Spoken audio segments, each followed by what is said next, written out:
Hi, my name's Megan Pusey. My pronouns are she, her. I'm a science teacher or STEM educator, and I've been using video games in my classroom for, I guess it's over 5 years now.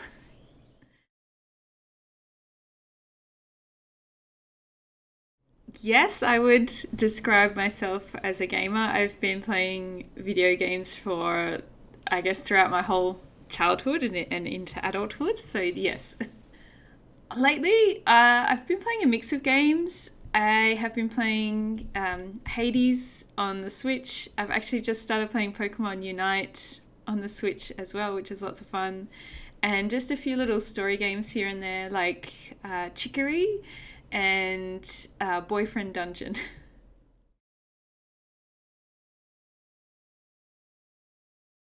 For me, I like playing video games mostly just to relax and de stress, or some games I like to play with friends or family, so time to socialize. In the last school holidays, my daughter and she's just started playing Minecraft for the very first time, so we were building things together, and then we actually got her cousins who are in Norway to join in on the server, so we've been building things together over the school holidays.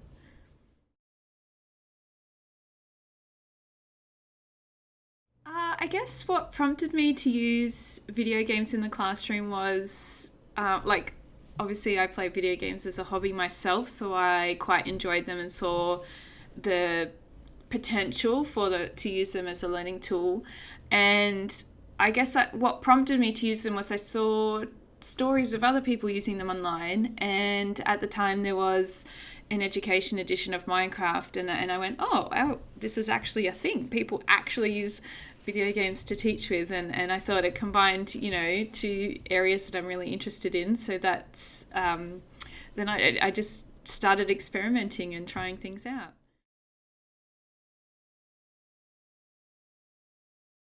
For me, the potential I see for learning with video games is that games can offer us experiences that we can't easily or otherwise have in real life. So they can help us see things from different perspectives or have experiences that are a bit maybe out of this world or fictional or in science it can help you see things on an atomic scale or experience like a frictionless plane or things that don't exist in real life but are really good for exploring ideas.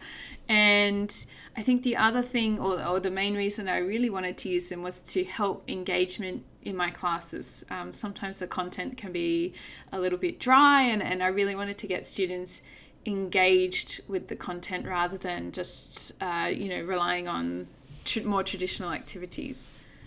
For me, when I was using video games in the classroom, what made me or got me really excited was seeing students who were perhaps otherwise quiet or maybe not the strongest science student in the class suddenly come to life, and they were the expert, and other students were going to see them for advice on how to play the game. When I'm choosing a game to use for teaching and learning, I'm looking for the core concept or idea that I'm trying to teach that needs to be present in the game. The other thing I'm looking for is a game that is easy enough for anyone to pick up and start using. So it can't be too complicated with its controls. I want it to be accessible to as many students as possible.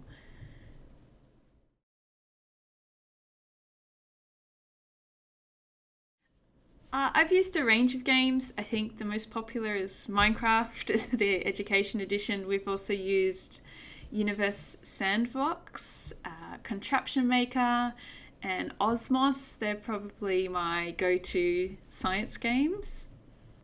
With games students are already using outside the class, they bring a familiarity to the classroom with that game, which is good and bad, but great in the sense that they can then share that expertise with other students, and we don't have to spend as much time learning how to play the game, and we can get straight into exploring the content.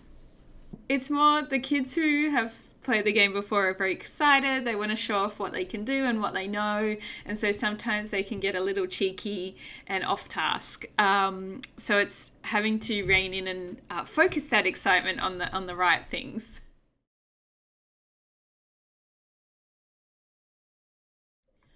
When we use games in the classroom, students are often forced to do a lot more problem solving, and think a bit more critically about what is going on. Obviously, sometimes the answers aren't obvious, and they're having to bring together a lot of knowledge to be able to solve the problem that was set for them.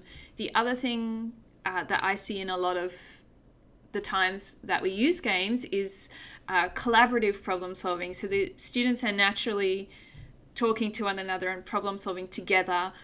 Even if it's a single player game, they're sharing their knowledge and wanting to figure things out together, which is really, really great to see.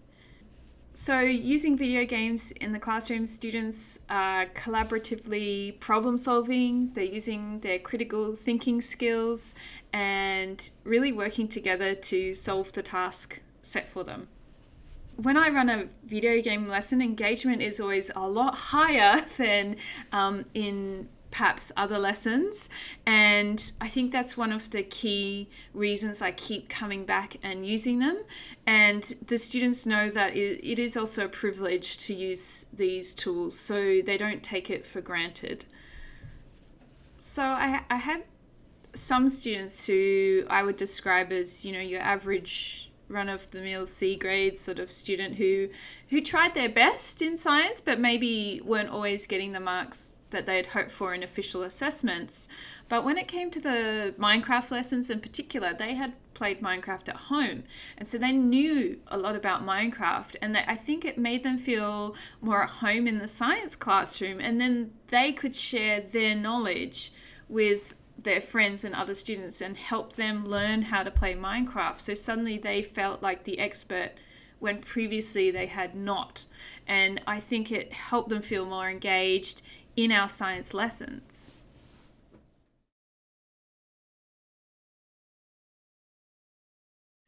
Yeah, kids know more about Minecraft than me all the time, and because they play it more than me. I don't play it that much anymore for fun.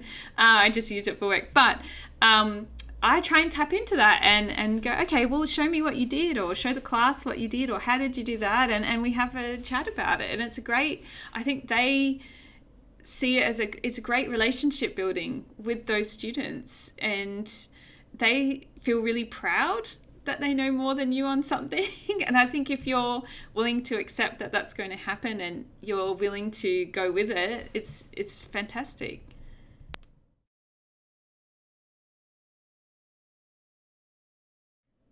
If I wanted to do a science lesson in Minecraft, there's a lot of potential there. One example that I've done is something with the rock cycle, was students have to identify 3 different types of rock, but also where they're formed and found in the natural landscape. So I sent them on a scavenger photo hunt, I guess, where they had to walk around a regular Minecraft world and take a photo of their avatar in front of a place where you would find an igneous, sedimentary and metamorphic rock. And then they had to save those photos and annotate and describe why they thought you would find that type of rock in that spot. So they were having to use their reasoning skills and knowledge about those rocks and how they're formed to complete the photo challenge. I think they really liked it because they were exploring together in pairs or threes. They were also discussing and arguing with one another in a good way, going, no, I think it's here because it's near water and this and that. And so I think they're a lot more engaged in reasoning than in previous activities where it was perhaps just recalling and reciting that sort of information.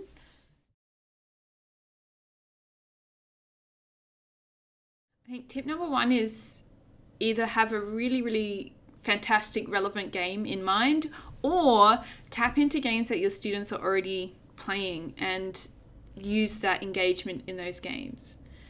Tip number 2 would be, I guess it's to experiment and play yourself and acknowledge that the lesson might not go as planned, and that's okay, because you and your students will still learn something. And if that's around teamwork or problem solving, or how to cooperate and not bully, or whatever that might be, could be social emotional skills, maybe not the science content you were hoping for, that's still okay.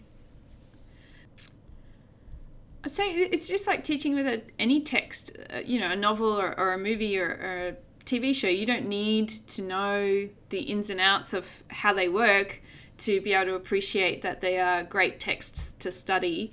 And it's the same with games. It's just see it as a tool or a text that you can study and use. You don't need to be a full expert on it. You just need to know enough to get started.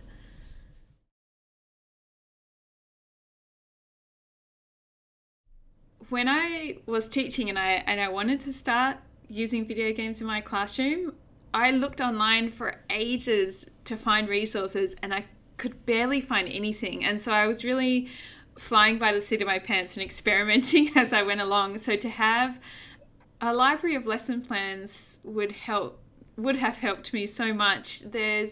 That way I could get started more confidently with using games in my classroom and expand and grow from there.